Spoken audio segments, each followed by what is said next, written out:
y'all, Farmer Dre back at it. It's another cold, wintry day here in Missouri. We got some snow on the ground. I'm gonna go ahead and show you guys what's going on in the high tunnels and talk about the best cover crop for tomatoes. Don't forget, if you guys want to enter to win this beautiful Marsh Hydro $135 LED light, the only way to enter to win is through farmerdresupply.com. The only way to enter to win is to purchase something off the website, and you guys will be automatically entered to win this giveaway. This giveaway ends March 1st, so go ahead and purchase something off the website before you miss out. This LED light, it has adjustable light, as you can see there, really nice and dark, and then adjust it all the way to the max capacity. Like I mentioned, $135 grow light. You guys can get it for free by entering to win by purchase anything off farmerdresupply.com. Link is always in the description box below. I have 3 different height tunnels here on the farm. That's number 3, number 2, and number 1. If you guys recall, in number 2, I did plant that lettuce, spinach, kale. So in here, as you guys can see here, we have our spinach, lettuce, kale, and it's been growing nicely. Like I said, it's just for our personal use. It's nothing special, but this spinach is growing very, very nicely. You can see there, I haven't really cultivated the weeds out, but it's not too terribly bad. We got some fresh kale here. That looks pretty good. Spinach that is frozen, or lettuce that is frozen. Then we got our carrots growing. And then we got beets on that row right there. In here, like I mentioned, just for our personal use, this is not benefiting the soil much other than just having some growing. And whenever it's time to plant tomatoes in here, we're just gonna go ahead and till it under, incorporate it in the soil, and be done, and then move on to plant tomatoes in here. But now let's go ahead and check out number 1, and that is a secret to success when it comes to cover crops. So let's go ahead and check it out. Out here, number 1, as you guys can see here, everything is super nice and green, even though outside is snowy and freezing cold.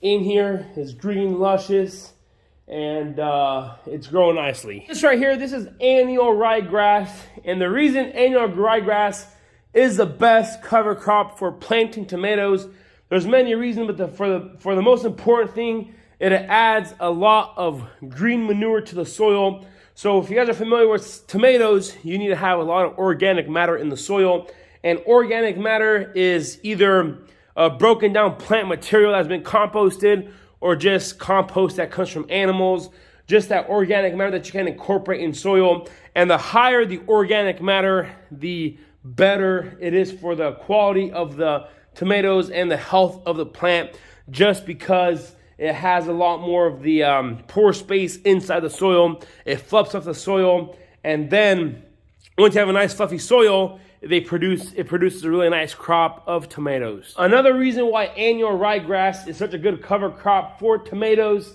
is for the soil health. So if you can have something actively growing inside of the soil at all times, it's better for the soil biology, for the soil chemistry, and overall for the soil. If you guys remember last year, I did plant some daikon radishes, and those daikon radishes worked really well, but the only downside and the only downsides for that here on our farm that I saw is those daikon radishes didn't develop and mature fast enough, just because this is our first greenhouse of tomatoes, and within 2 to 3 weeks we're going to be planting tomatoes in here, and those daikon radishes didn't mature to the point where they can have an effect on the soil. It was great that we had something growing in the soil, but we didn't get the full effect. And with this annual ryegrass being here in the soil, there's no full maturity other than it going to seed. And if it ever gets too big and too tall in here before we plant our tomatoes, I'm going to come in here and mow it down and just chop it up so we can have as much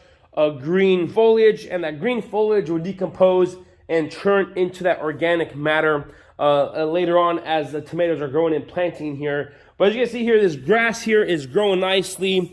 And like I mentioned, we're going to come through here and incorporate it in the soil whenever it's ready to plant our tomatoes. But we have a bunch of that fibrous root systems there growing down. The soil's been doing, or the grass has been doing what it needs to be doing, is keeping the soil nice and healthy. You can see those nice healthy roots in that soil.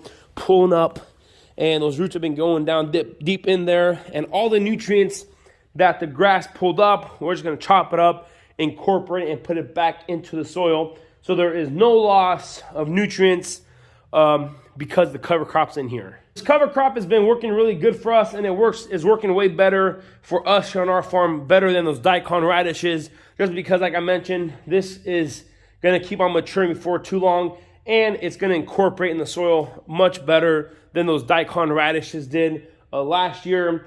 And as you guys know and recall from my strawberry videos, we do use annual ryegrass in the strawberry field for erosion protection.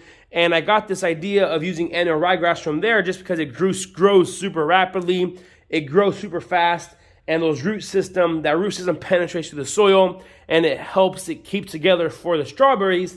But I was thinking, you know what, for the tomatoes, all I need is something to grow fast, get that root system going, keep that soil health good, build that soil biology, so that whenever we come through here and do plant our tomatoes, there is something in here that will help us long-term build up soil, other than just having to sit bare and not have anything planted in here. Like I mentioned, here in a couple weeks, we're going to come through here and chop this off. We're probably going to mow it and then incorporate it in the soil, let it sit for about a week, let it decompose, and then we're going to come through here, amend the soil, spread fertilizer, spread the manure and the compost, and then we're going to go ahead and plant our tomatoes in here, and then hopefully it turns out into a really good thing. And the biggest thing that concerns me about cover crops is the cost. Of course, the seeds cost money and everything, and of course your time. But whenever it comes to cost, this annual ryegrass seed only costs about $1 per pound. So I threw 5 pounds of seed in here. So all the seed for this grass only cost me $5. $5 is just 1 or 2 tomatoes. So it's not too terribly bad of a cost initially to plant this ryegrass in here. But like I said, other than just having to sit bare over the winter and not have anything planted, I decided to go ahead and do this, and hopefully, and I know long term it's gonna work out towards the best. Alrighty, y'all, this is gonna be it for today. I wanted to hop on here real quick and let you guys know how the cover crops are looking in here. As you guys can see, they've been doing really good. Like I mentioned, within 2 to 3 weeks, we're gonna come in here and hopefully plant our tomato crop, our early tomato crop. And then, of course, we're going to go ahead and start tomatoes for the next high tunnels and get that spinach and kale and lettuce incorporated, planted in there, and then move on to the third tunnel. And, of course, we're going to have hopefully have a great year of tomatoes this coming season. So I'm going to go ahead and end off the video. If you guys haven't already, go ahead and check out FarmerDreSupply.com. That's where you guys are able to find your greenhouse and gardening needs, from tomato seeds to fertilizers to greenhouses to all kinds of good stuff. Go ahead and check it out. If you guys haven't already, the link is going to be in the description box below. I want to say thanks for watching up to this point. If you guys haven't already, go ahead and hit that subscribe button. Smash that like button if you guys enjoyed today's video. Don't forget, hit that notification icon so you guys can be notified whenever I do upload a video. I want to say thanks for watching up to this point. Y'all have a good day, and we will see you next time.